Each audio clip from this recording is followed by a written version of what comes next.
Jika kita membahas tentang siapakah manusia yang mampu menandingi kekuatan iblis, tentu mereka adalah korps pembasmi iblis. Ya, salah satu anggota korps pembasmi iblis dan menjadi aktor utama dalam serial ini adalah Kamado Tanjiro. Apakah mereka berhasil membasmi iblis-iblis dari dunia? Oke, kita langsung terobos saja cuy.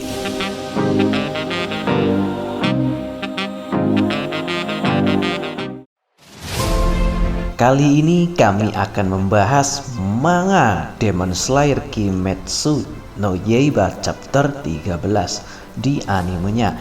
Akan tetapi pada manganya sudah masuk di chapter 80 hingga 81. Jadi jika kalian mengikuti animenya dan tidak mengikuti manganya, maka tidak disarankan untuk menonton video ini karena ini murni spoiler cuy. Dan alangkah baiknya sebelum menonton video ini, tontonlah chapter-chapter sebelumnya agar kalian tahu jalan ceritanya, karena kami tidak upload chapter dari awal cuy. Pada chapter 80 hingga 81 diawali di ruang bawah tanah yang dibuat oleh iblis Oiran Warabihime untuk memakan manusia yang sudah dikurung dalam selendang iblisnya. Namun Inosuke berhasil masuk ke dalam ruang tersebut dan terjadilah baku hantam antara mereka berdua cuy. Dan kemudian pedang Inosuke pun menebas selendangnya hingga orang-orang yang terkurung di dalam selendangnya berhasil keluar. Di antaranya adalah dua orang istri dari Sang Hashira bernama Makio dan Suma. Dan ternyata Zenitsu pun juga terjebak di dalam selendangnya dan berhasil diselamatkan oleh Inosuke. Dan diketahui fakta selendang iblis tersebut adalah bagian dari tubuh iblis Oiran Warabihime. Dan tubuh aslinya saat ini sedang berhadapan langsung dengan Kamado Tanjiro. Dan tiba-tiba Sang Hashira Tengen Uzui sampai di dalam ruang bawah tanah tersebut dan menebas dengan begitu cepat. Selendang-selendang itu pun berhambur-hamburan di tanah. Dan kemudian dua orang istrinya pun melihat kejadian itu. Dan dengan wajah yang terkagum dan berkaca-kaca, kemudian terjadilah flashback yang terjadi pada salah satu istrinya yang bernama Makio.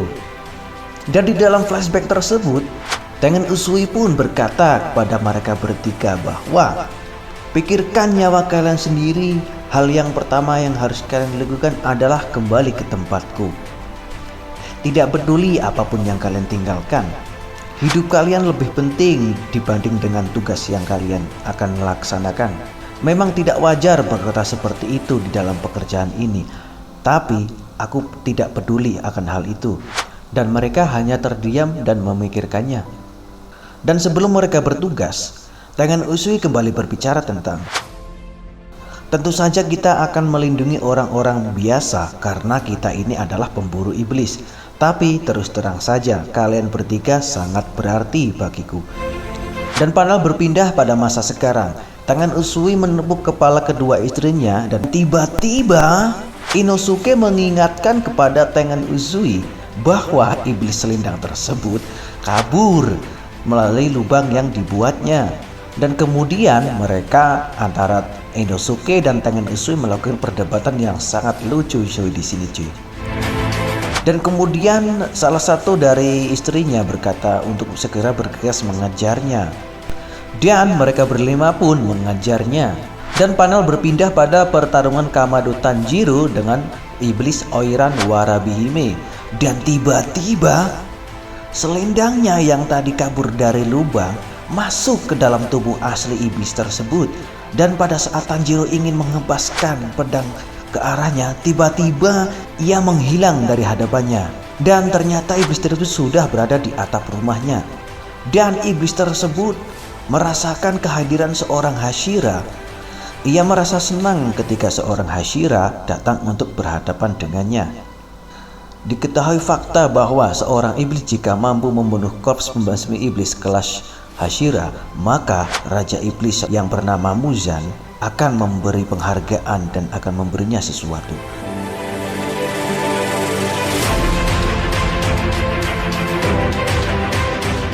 Kamado Tanjiro pun merasakan ada perubahan penampilan dan juga perubahan pada kekuatannya. Namun hal yang tak terduga terjadi pada cerita ini. Beberapa warga yang melihat kejadian itu mengingatkan mereka agar tidak membuat keributan di depan tokonya, dan ada salah satu orang yang mendekat pada Kamado Tanjiro. Kemudian Kamado Tanjiro pun mengingatkan kepada mereka semua agar tidak keluar rumah dan tidak mendekat kepadanya. Namun hal yang sangat-sangat tak terduga terjadi di sini. Ketika salah satu warga akan mendekat ke arah Tanjiro, dan orang-orang yang melihatnya dari atap rumah ataupun dari jendela, mereka tiba-tiba semuanya yang ada di situ diserang oleh iblis tersebut dengan kekuatan yang sangat-sangat luar biasa, hingga salah satu warga yang mendekat ke arah Kamado Tanjiro terpotong tangannya. Meskipun Tanjiro mencoba melindunginya dari depan, akan tetapi Tanjiro pun terkena dampaknya dari serangan tersebut hingga bahunya terluka parah, dan warga yang berada di rumah pun terkena tebasan dari serangan tersebut.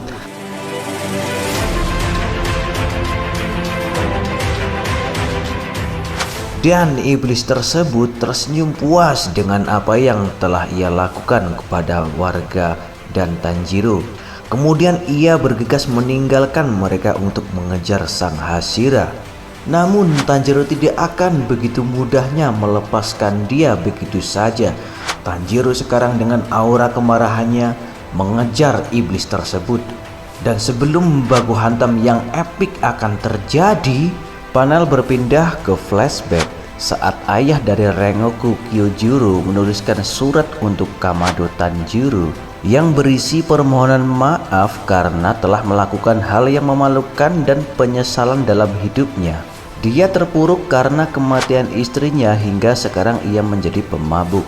Namun di balik itu semua, pria tersebut menjelaskan bahwa Rengoku Kyojuro adalah anak yang hebat dan berhasil menggunakan napas api dan berhasil menjadi seorang Hashira. Dan di situ juga dijelaskan mengenai napas matahari, hanya pengguna yang terpilihlah yang bisa menggunakannya. Dan itu termasuk Kamado Tanjiro yang mempunyai tanda lahir merah pada dahinya. Akan tetapi Kamado Tanjiro merasa itu bukan tanda lahir dan hanya luka karena masa lalunya, dan merasa dirinya bukan orang yang terpilih. Kamado Tanjiro pun melanjutkan bicara dalam hatinya.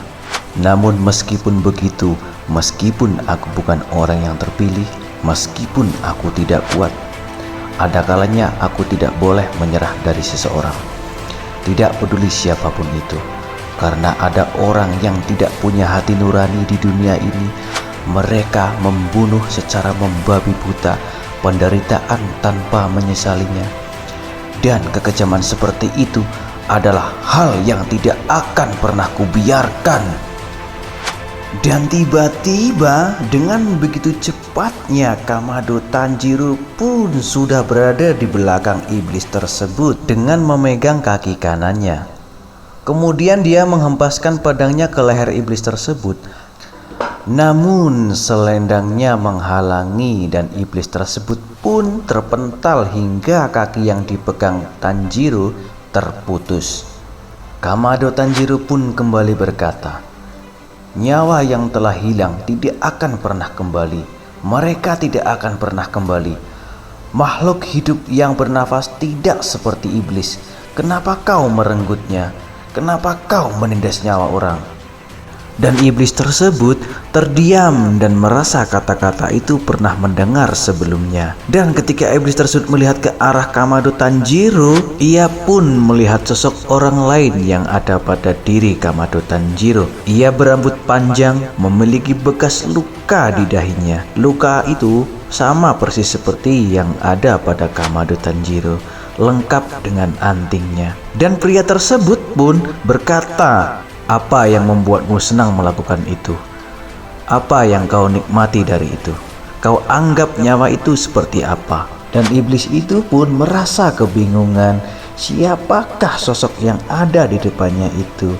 Dan kemudian pun ia melanjutkan perkataannya. Kenapa kau tidak tahu? Bagaimana kau bisa lupa?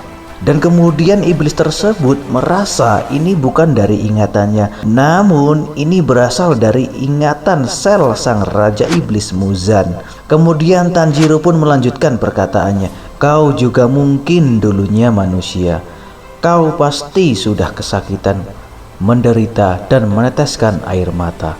Dan iblis tersebut pun menyuruh Kamado Tanjiro untuk berhenti berbicara. Dia merasa tidak mengingat apapun tentang masa lalunya dan merasa sekarang dia adalah iblis dan merasa masa lalunya tidak ada sangkut pautnya. Iblis tidak menua, tidak perlu uang untuk makan, tidak akan pernah sakit dan mati, tidak kehilangan apapun, dan iblis kuat yang cantik bebas melakukan apapun. Begitu kata iblis tersebut. Dan Tanjiro pun menjawab, baiklah, cukup. Dan iblis tersebut bersiap untuk menyerang habis-habisan kepada Tanjiro. Dia menggunakan jurus darah tebasan selendang berlapis. Dan ia merasa kali ini tidak akan pernah kalah dan tidak memiliki titik buta. Dengan sombongnya serangan tersebut akan mengakhiri hidup dari Kamado Tanjiro. Dengan kecepatan yang sangat tinggi, Kamado Tanjiro pun menggunakan jurus tarian Dewa Matahari yang membara. Dan selendangnya pun terpotong-potong dan tidak bisa beregenerasi dengan baik. Namun yang terheran-heran, Kamado Tanjiro tidak terluka sama sekali.